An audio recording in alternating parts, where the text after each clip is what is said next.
Hi, I'm Nick Malloy, and welcome to An Evil Mind, a crime blog from Xenobooks. Today we're going to talk about Robert B. Parker, Ace Atkins, and the Spenser books.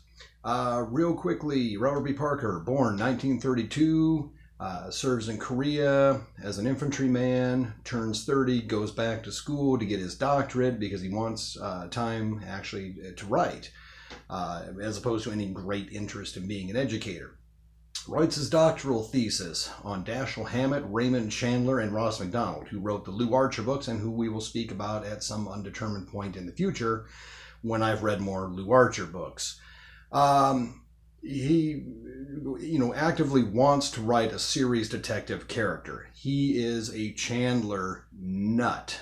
And part of his doctoral dissertation was about how Western heroes come the 20th century move into cities, and the virtues of the cowboy and the gunfighter get transferred into characters who are private eyes or police officers, and also writes about the idea that heroes in fiction have three basic options when they encounter adversity and poor social conditions. They can either adapt themselves to those conditions, they can remove themselves entirely from those conditions and live their lives, separate from society, or the third option, they can actively try to change society for the better using the talents they have. Obviously, a private eye character like Spenser falls into category 3. Spenser, that name is derived from Edmund Spenser, who was a poet, wrote a long narrative poem called The Faerie Queene during the reign of the first Queen Elizabeth, for which she awarded him a pension. Spenser, the character, is probably based most on the knight Artegall in Book 5 of The Faerie Queene, and he has a sidekick named Talus, an Iron Man. For lack of a better term, Talus is a robot. He acts as, solely at Artegall's command, never tires, and kills a hell of a lot more people than Spenser does. Spenser the detective has an associate named Hawke, and we'll talk about him a little bit, but let me just say up front, Hawke is not Spenser's sidekick, but to any way of thinking. So, with the very first Spenser book, the God Wolf Manuscript in 1974, Parker writes what is essentially a Chandler pastiche. The Spenser of that book is closer to being Philip Marlo than he is the Spenser that we will see later. But Spenser develops significantly over the course of the 1970s, and Parker settles into the routine of basically pumping out one Spenser book a year. Actually, at the time of his death, he was still, I believe, 3 books ahead. He wrote faster than they could be published, taking generally about 3 months to do a Spenser book, which had relatively low counts word-wise. And as we go into the 90s, we start to see the typeface get bigger and bigger on the Spenser books, to where they approach almost large print status. So he's not exerting himself massively, nor I think would Parker have ever claimed that he was exerting himself a tremendous amount. He was a first draft guy, and he'd bang it out to the editors and let them do with it, what they would. Frankly, for an author of his ability, he was fairly mercenary. He's again in the pulp tradition. He's not writing books out of great artistic intent. It is because he would rather write books than do any other job. He quit teaching school as fast as he could once the Spenser books achieved enough success to allow him to do so. Spenser, the character, like I said, goes through a lot of changes. First off, in early books, he references having a mother. Well, by the time later books come along, we find out that Spenser, indeed, his mother died before she could give birth to him in an accident. Like Macduff in Macbeth, the play, Spenser is not of woman born, and this may make him as something of a hero, or at least it's a contributing factor into his status as a hero. And as we see with, for example, with the Faerie Queene references, Parker is educated to the point where he can't help working these kinds of classic literary references into his books. And really, if nothing else, Spenser, the character, is epigrammatic to an occasionally obnoxious degree. He is self-educated. Spenser, the character, we find out later, has to leave college after he injures his knee playing football at Holy Cross. This is when he goes into boxing. This is when he meets Hawke. And eventually after boxing doesn't turn out so well for him in the early books, it turns out that he, got thumped enough by Jersey Joe Walcott that he quit, the ring. Spenser goes into the army. So like his creator, serves in Korea as an infantryman. Comes out of Korea, joins the Massachusetts State Police, eventually becoming an investigator attached to the DA's office in both Suffolk County and Middlesex County. And again, these are issues of continuity, which vary some over the course of the books. Like Arthur Conan Doyle not being able to tell us in different stories whether Watson had been shot in the shoulder or the leg, Robert B. Parker is not massively concerned with continuity.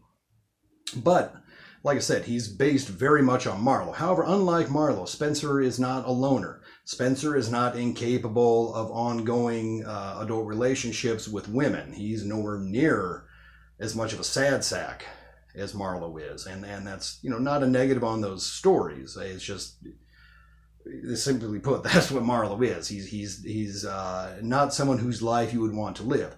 Whereas Spenser is very much a figure of masculine wish fulfillment, and I think he is consciously created as such by Parker. Here's what I will say, speaking for myself. Robert B. Parker is one of two writers that came along, when I was in high school, that I found inspirational. Suddenly in Parker, I see a guy who's, a writer who, shallow as this is, can do 300-pound bench presses. And at that time, I'm still stuck in the idea that, the mind and the body exist, in opposition. So the idea of somebody who is a talented artist who is also physically capable is a new thing to me, and it's an inspiration. I mean, it's what he got me lifting weights, and also, for that matter, did Henry Rollins, and both came about at the same time. So I found that inspirational. That's one of the things that differentiates Spenser. His pursuit of physical fitness separates him from Marlo, separates him from Mike Hammer, who never really did, any kind of exercise and drank and smoked like hell, but was still able to thump on people and be an effective combatant. And combat is something we see also change about Spenser over time. He's relatively reluctant to kill people in the earlier books, although he strangles a guy to death, in the very first book. He, gets into a lot of fistfights, and fistfights, as befitting his status as a former boxer, become a motif in the Spenser books. He's always punching out with somebody, sometimes, usually several somebodies a novel. And he becomes more violent, however, over the course of the books. For example, even by the third book, setting up a couple of mob torpedoes in a way that he can kind of manipulate them into a gunfight where he can kill them in a state park. One thing I want to say about Parker is that even if the Spenser books had never taken off, he would have had a career. He would have had steady work as a writer of paperback originals. And there's a book of his called Wilderness. It's a non-Spenser book, but it was he put it out in the late 70s that covers some of the same ground as The Executioners, aka Cape Fear by John D. MacDonald, or the novel Shoot by Douglas Fairbairn, wherein a regular guy has to step up and become an action hero. So he could have turned out stuff like that for the rest of his life. As it was, he got very lucky and had a hit character that wields a massive influence. Someone, and I can't remember who it is, I want to say it's Dennis Lehane, but I was unable to confirm this in my research, but I read this somewhere, where a very successful private eye writer said, "We all went to school on Spenser." That is, I will say again for myself, absolutely the case. The protagonist of my private eye novels, Ken McGreevy, is based largely on Spenser or the TV version of Raylan Givens. And the TV Raylan is very different than Elmore Leonard's book version of Raylan. But like Spenser, my guy is an incurable smartass. He's not quite as much, I will say in the early books especially, God Wolf Manuscript being a prime example. Spenser's a bit of an intellectual and verbal bully, and you don't really know if it comes from a place of insecurity about his self-education or just that he's so used to being able to thump the shit out of anybody who crosses him that he feels, license to, wise-ass people that don't really necessarily have it coming. Sometimes Spenser is an instigator when he doesn't need to be, and he'll do it really just to amuse himself. It's one of the downsides of the character. Another downside we see as the books go on is that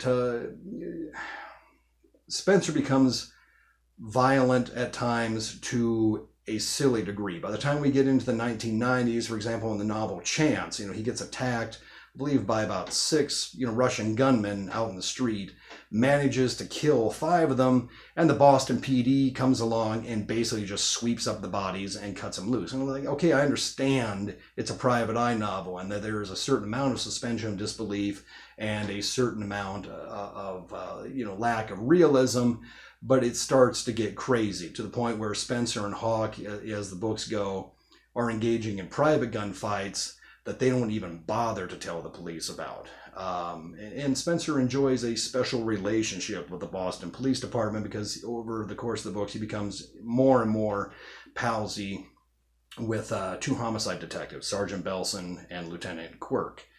And something about them and Hawke is that the supporting characters in the Spenser books tend to illuminate aspects of Spenser himself. This includes even his girlfriend, a high school guidance counselor and later psychologist in private practice named Susan Silverman, who is an extremely divisive character in Spenser fandom. People tend to either love her or hate her, and a lot of people hate her. She was based on Parker's own wife, Joan, and Joan Parker does not like the character, reportedly. Robert Parker said that in interviews repeatedly. Hawke, in particular, illuminates Spenser. They're very similar. Spenser will not kill people if he can avoid it for the most part. Hawke kills people as a matter of practical deliberation. Hawke will look at it, is my life simpler if I kill this guy? And if so, whoever that guy is, he's a gone goose because Hawke will take him out. Hawke is Spenser with many of the same rules, but fewer rules overall. Hawke is, for lack of a better word, a criminal mercenary. He will beat people up for money. He will cripple people for money. He will kill people for money. And the books don't look at this head on as much as they should, although that has changed recently. So basically, Spenser is a man without a family. By the time we come along in the books, his father and uncles who raised him are all dead. Obviously, his mother died prior to childbirth. Spenser is taken via C-section from her. And he has to create his own family around him. He never actually marries Susan, but she is, in practical terms, his wife. He, in practical terms, has an adopted son, a kid named Paul Giacomin. Hawke is his brother. Quirk, Belson, another gangster named Vinnie Morris. They are all, to varying degrees, Spenser's brothers. And that's probably what accounts for the books being what I call hangout books. You've heard of hangout shows on television that people watch just because they like the characters. It's an explanation for the success of something like, say, NCIS. People aren't really that interested in the stories, but they like the characters. They like spending time with them. And this accounts, I think, for a big success of the Spenser books and many others. Certainly ones like the Elvis Cole books that I think have taken their inspiration from the Spenser books, and those are hardly the only ones. Hawke is also a character that does Spenser's dirty work. So by being more prone to violence for him than Spenser is, he can get away with things that Spenser cannot. We also see this in the Elvis Cole books. He has an associate named Joe Pike, who is close to sociopathic. We see it in Walter Mosley's books, where Easy Rawlins has a friend named Mouse, who is a straight-up criminal sociopath and kills people almost recreationally, but he's allowed to commit acts of violence on Rawlins's behalf. I dodge that sort of thing. My protagonist does his own dirty work. He has friends and he has associates, but he doesn't have anyone to do his killing for him in certain circumstances. Real quickly here, we're already at 15 minutes. I want to take a moment to talk about Ace Atkins, because he is the guy who was contracted by the Parker estate to continue the Spenser novels after Robert Parker's death in 2010. And Parker, for good or ill, depending on how you would feel about this, died in the saddle, as it were. His wife went to a yoga class, came home, and he had died of a heart attack and at his typewriter. I don't know if that's not a great way to go. I don't mean to imply that. And certainly his death is tragic for his family. But if you have any romantic notions as a writer, I suppose you might look at that as not the worst possible death. So the estate hires Atkins. Atkins has done some important things. He has de-aged the characters. Remember, like I said, originally Spenser is a Korean War veteran, and everybody else in the stories is contemporaneous with him. So as we get into the 1990s, this gets sillier and sillier, to the point that Dan Simmons, in one of his Joe Kurtz Private Eye novels, actually has a character comment on how ridiculous it is that Spenser is like, if he aged realistically, would be like 70, and he's still running around, beating people's heads in and getting in gunfights. And it was increasingly silly over time, and it got harder and harder to ignore. But Atkins has now pulled everyone back to an indeterminate mid to late 40s age. We know that Spenser is still a veteran. He is still a combat veteran, but that is no longer specific. Atkins also takes a harder line with Hawke. His version of Hawke, a much less pleasant person. He's a much harder edge. Atkins does not shy away from looking directly at the sort of things that Hawke does for money. He's willing to, depict that clearly. And now, Spenser even has like another protege character, a Native American kid, former bodyguard, who gets his PI license, named Zebulon Sixkill, who, certainly a little less harsh to deal with than Hawke. By the end of the Parker years, Spenser had gotten a little too chummy with various gangsters, certainly for my taste. And also for a lot of other people's, and Atkins has pulled back on that. For example, Spenser's relationship with Vinnie Morris is no longer near as collegial as it was at one time. And I think these are very positive developments for the series. Violence is depicted a little more honestly. It got a little cheerful sometimes, how Spenser would just wade into fistfights and beat the bejesus out of people, and suffer relatively little himself in return. This Spenser has taken worse beatings, and certainly, supporting characters are suffering more in these new books. And Atkins is also writing a book about a former Army Ranger who comes back from Afghanistan and becomes sheriff in a small county in Mississippi, the Quinn Colson books. Recommended without reservations. A brand new one comes out in about a month from this recording. I'm all over it. I would recommend that you are too. So this has gone longer. It's because these books are extremely important to me. Despite the faults that I have cited, I love the Spenser books. I love the characters. I love Robert B. Parker. He's written many other series. He writes the Jesse Stone books, which got turned into TV movies with Tom Selleck. He wrote the Sonny Randall Private Eye books, which may be his weakest material. They're still good. They're still worth reading. He wrote the Hitch and Cole Western series, one of which got turned into a movie called Appaloosa. and I recommend those. Like I said, even if he had not achieved the success that he did, he could have made a whole bunch of money and had a great career just banging out paperback originals while that market lasted, and eventually would have broken a little further on. He just got lucky enough to break early on. And I think the genre overall is the better for it. Like I said, he's a massive influence on many other writers, certainly Boston writers, because that was his locale of choice. And like I said, I'll put some down in the description. Obviously, the usual sales links will be there. So there'll be my recommendations for those books. Incidentally, the first Spenser book I ever wrote was the one from, or I ever read, was one from 1985 called A Catskill Eagle. And it's probably as close to a men's action adventure type novel that Spenser ever got. It is, in fact, a turning point for the character in terms of his willingness to kill and employ violence. It probably has the biggest Spenser-related body count of any of the books, and it dealt with him having to rescue a kidnapped Susan. And of course, Hawke was along to help for reasons of his own that had more to do with his feelings, Hawke's feelings for Spenser, rather for Susan, than they had, for his feelings for Spenser. All right, thank you very much. As always, if you haven't, please subscribe to the channel. Please sign up for notifications. Like I said, these are out usually about the beginning of every week. There are sales links below for Robert E. Parker novels. There will be sales links for my books. And thank you again very much for your time. This is a longer than usual episode, and if you stuck with it this far, God bless you. I appreciate it. And we will see you next week. We will talk about Andrew Vax. Thanks. Goodbye.